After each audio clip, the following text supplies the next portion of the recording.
वो ब्रह्मा के मानस पुत्र थे, जिनकी वीणा की धुन ब्रह्मांड में गूंजती थी, जो कहीं भी प्रकट हो सकते थे और कभी भी गायब हो सकते थे। उनकी एक बात देवताओं के बीच युद्ध करा सकती थी और एक सुझाव ब्रह्मांड की दिशा बदल सकता था। आज हम बात कर रहे हैं नारद मुनि की, देवों के दूत, अर्षियों के बीच विचरण करने वाले और सबसे अहम, ब्रह्मांड के पहले संवाददाता की। नारद मुनि को ब्रह्मा जी के मानस पुत्र कहा गया है, यानी वो ब्रह्मा की मानसिक शक्ति से उत्पन्न हुए।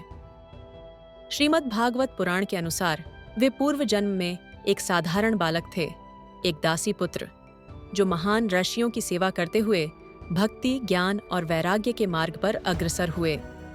मृत्यु के बाद उन्हें ब्रह्मा जी ने दिव्य शरीर प्रदान किया और वे नारद बन गए, चिरंजीवी, अमर और ब्रह्मांड के संचार वाहक। एक बार नारद मुनि को अपने तेज और रूप पर बहुत गर्व हो गया। उन्होंने भगवान विष्णु से अनुरोध किया कि उन्हें ऐसा स्वरूप दिया जाए जिससे कोई भी कन्या उनसे विवाह करना चाहे। विष्णु ने मुस्कुराते हुए थास्तु कहा और कुछ समय बाद नारद एक राजकुमारी के स्वयंवर में पहुंचे। लेकिन जब उन्होंने आईने में अपना चेहरा देखा तो वे चौंक गए। उनका चेहरा एक बंदर जैसा हो गया था। वो राजकुमारी किसी और को वरमाला पहना चुकी थी और नारद मुनि को समझ आया कि ये सब विष्णु की माया थी, ताकि उनका अहंकार नष्ट हो। इस घटना के बाद नारद ने विष्णु को श्राप भी दिया कि तुम्हें भी एक दिन स्त्री के लिए वनवास भोगना पड़ेगा, जो आगे चलकर राम सीता की कथा का कारण बना। नारद मुनि के हाथ में वीणा होती है, जिसे महति कहा गया है। वे नारायण नारायण का उच्चारण करते हुए त्रिलोकों में विचरण करते हैं। उन्हें त्रिकालदर्शी कहा गया है, यानी वे भूत, भविष्य और वर्तमान तीनों समय को जानते हैं। उनके पास समय और स्थान की सीमा नहीं है, वे कहीं भी उपस्थित हो सकते हैं।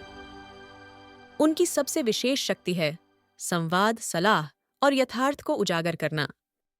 एक बार नारद मुनि ने श्री कृष्ण से पूछा, आपके लिए सबसे प्रिय भक्त कौन है? कृष्ण मुस्कुराए और बोले, जो सच्ची सेवा करता है वही मेरा प्रिय है। नारद बोले, मुझे भी परीक्षा लेने दो। कृष्ण ने अनुमति दी। नारद एक निर्धन किसान के पास गए, जो दिन में केवल एक बार नारायण का नाम लेता था।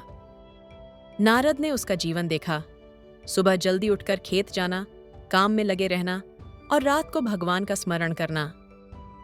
फिर नारद मंदिरों, साधुओं और कई तपस्वियों से मिले, जो दिन भर भगवान के नाम में लीन रहते थे। जब वे लौटकर कृष्ण के पास आए तो कृष्ण ने उनसे एक कटोरे में तेल भरकर दिया और कहा, इसे सिर पर रखो और पूरे महल का चक्कर लगाओ, लेकिन तेल की एक बूंद गिरनी नहीं चाहिए। नारद ने पूरी एकाग्रता से चक्कर लगाया। फिर कृष्ण ने पूछा, इस दौरान तुमने कितनी बार मेरा नाम लिया? नारद बोले, एक बार भी नहीं। कृष्ण मुस्कुराए, देखो, किसान पूरे दिन के संघर्ष के बाद भी एक बार मेरा नाम लेता है, वो सच्चा भक्त है। यह कहानी हमें भक्ति का सच्चा मर्म सिखाती है। ईमानदारी से अपने कर्तव्यों के बीच भी प्रभु स्मरण।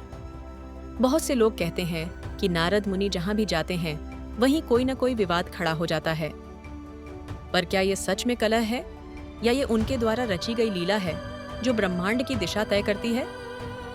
उदाहरण लीजिए, रावण के जन्म की कथा में नारद मुनि ने अप्रत्यक्ष रूप से रावण को वरदान दिलवाया, लेकिन वही रावण आगे चलकर रामावतार का कारण बना। या फिर कृष्ण रुक्मिणी विवाह में नारद जी ने रुक्मी को उकसाया, लेकिन अंततः भगवान कृष्ण को उनकी पत्नी मिली। तो नारद मुनि कलह नहीं करते, वे ब्रह्मांडीय योजना के सूत्रधार हैं। बहुत कम लोग जानते हैं कि नारद मुनि ने एक बार यमराज को भी हराया था। एक ब्राह्मण था जो अत्यंत धर्मात्मा था, लेकिन अकाल मृत्यु का शिकार हो गया। उसकी पत्नी ने नारद मुनि से मदद मांगी। नारद यमलोक पहुंचे और यमराज से उस आत्मा को छोड़ने को कहा। यमराज ने मना किया क्योंकि मृत्यु तय हो चुकी थी। नारद मुनि ने तब धर्म, नीति और करुणा के आधार पर तर्क किया और यमराज को विवश किया कि वे उस आत्मा को मुक्त करें। यह कथा नारद मुनि के न्याय और करुणा के संतुलन को दर्शाती है। नारद मुनि को अक्सर ब्रह्मांड का पहला पत्रकार कहा जाता है। क्यों? क्योंकि वे सूचनाओं को एक लोक से दूसरे लोक में ले जाते हैं। देवताओं, दानवों, ऋषियों और मानवों सबके बीच उनका संवाद चलता रहता है। वे संचार के प्रतीक हैं और उनकी बातें सदैव किसी न किसी गूढ़ योजना का हिस्सा होती हैं। आज की मीडिया में भी संवाद और सूचना की शक्ति वही है जो नारद मुनि के माध्यम से हमें हजारों साल पहले दिखाई गई थी। एक बार एक असुर ने ब्रह्मा जी पर आक्रमण किया और देवता असहाय हो गए। नारद तुरंत कैलाश पहुंचे और शिवजी से सहायता मांगी। शिवजी को स्थिति की गंभीरता बताकर नारद ने उन्हें तुरंत ब्रह्मलोक भेजा।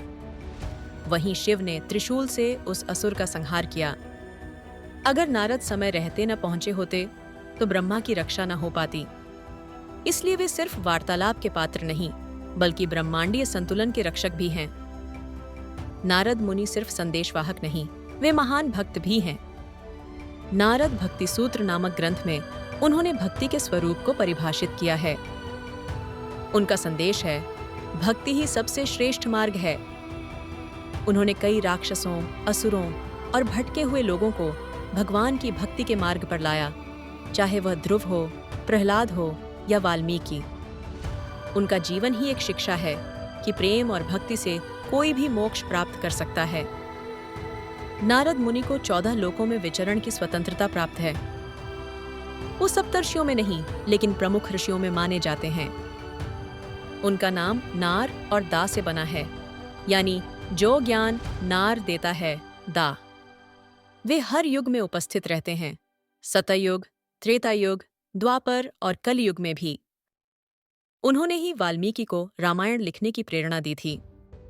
नारद मुनि केवल एक पौराणिक पात्र नहीं हैं, वे ज्ञान, संवाद, संचार और भक्ति का प्रतीक हैं। उनका जीवन हमें सिखाता है कि एक सही सूचना, एक सही प्रेरणा और एक सही मार्गदर्शन कितनी बड़ी क्रांति ला सकता है। तो अगली बार जब आप उन्हें नारायण नारायण कहते हुए किसी कथा में देखें, तो समझिए कुछ गूढ़ और दिव्य घटने वाला है। जय नारद मुनि की। अगर आपको ये कथा पसंद आई हो तो वीडियो को लाइक और शेयर जरूर करें। नारद मुनि से जुड़ी आपकी पसंदीदा कथा कौन सी है, कमेंट में जरूर बताएं। और हाँ, ऐसे ही रोचक पौराणिक वीडियो के लिए चैनल को सब्सक्राइब करना न भूलें।